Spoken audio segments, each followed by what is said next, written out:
Just hours from now, the most anticipated jobs report of the year will be released.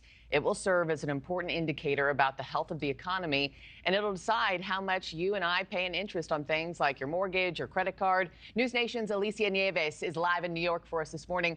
Alicia, good morning to you. The Federal Reserve is looking at a rate cut of up to 0.5%. What's the impact here? Yeah, good morning, Markie. Essentially, this is going to mean relief to millions of Americans, even kind of corporate America. Essentially, the cost to borrow, as you mentioned, going to go down pretty substantially over the next, couple of months here. But this is going to be the first one that's going to happen. The cost to borrow can go down more substantially based on the numbers that we actually get from this report. We're talking things like you mentioned, credit card rates. Those should be going down. The cost to borrow for a car, for example, that could be going down. And one big one for many Americans, right, is mortgage rates. Right now, the 30-year fixed mortgage rate is around 7% flat. This could instantly make mortgage rates go down by 6.5%, depending on the numbers we get later on today.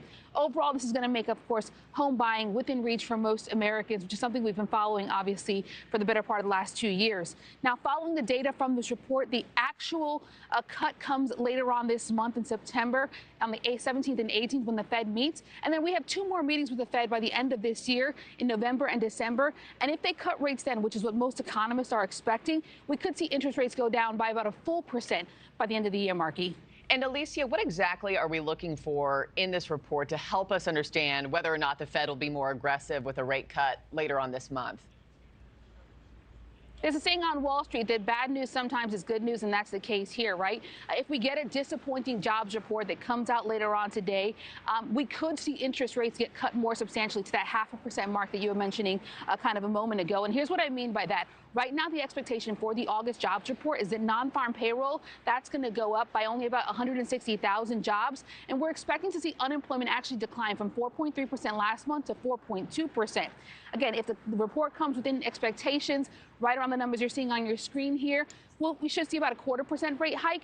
There's a 40% chance that we could see a 50% rate hike. However, if we get a disappointing number, meaning those jobs are less than I mentioned, 165,000, or unemployment rate actually goes up beyond 4.2%, then that's when we see that 0.5% rate hike. The odds essentially flip there. Again, as you noted, the report coming out later today, 8:30 Eastern time. We'll bring you those numbers as soon as we get them and then give you a better gauge on what we could expect with this first rate cut from the Fed, Markie. Yeah, we'll break it down live. All right, Alicia, thank you so much, live from New York this morning.